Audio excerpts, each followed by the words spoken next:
नेरळ शहरातील कोटवाडी येथील पडीक बंगल्यात शांत ठिकाणी एक धक्कादायक घटना उघडकीस आली असून यात 2 विधी संघर्षित बालकांनी सोशल मीडियावर ओळख करून 13 वर्षीय मुलीवर अत्याचार केल्याचा प्रकार समोर आलाय। या प्रकरणी पालकांच्या तक्रारीवरून नेरळ पोलीस ठाण्यात गुन्हा दाखल करण्यात आलाय।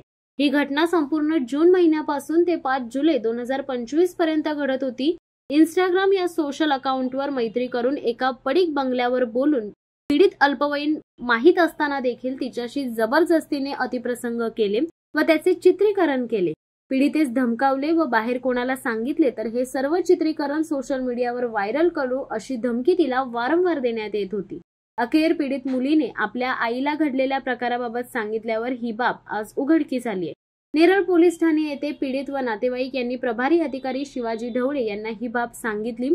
क्षणाचाही विलंब न लावता त्यांनी टीम तयार करून सुरुवातीला घरात झोपलेल्या मुलाच्या प्रेमाने बोलून घेऊन चौकशी केली व दुसऱ्या मुलाचा शोध घेऊन त्यालाही ताब्यात घेण्यात आले।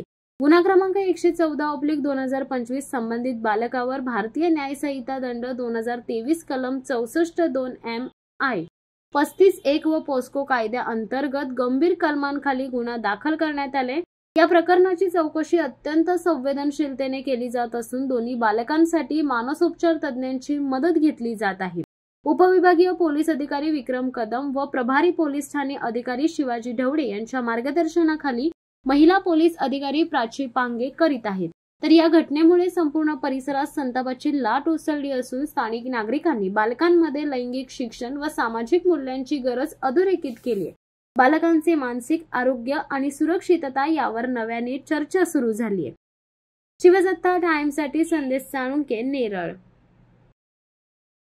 दे धडक बेधडक वृत्त देणाऱ्या आपल्या शिवसत्ता टाइम्स न्यूज चॅनलला लाल बटन दाबून सबस्क्राईब करा आणि बेल आयकॉनला क्लिक करायला विसरू नका।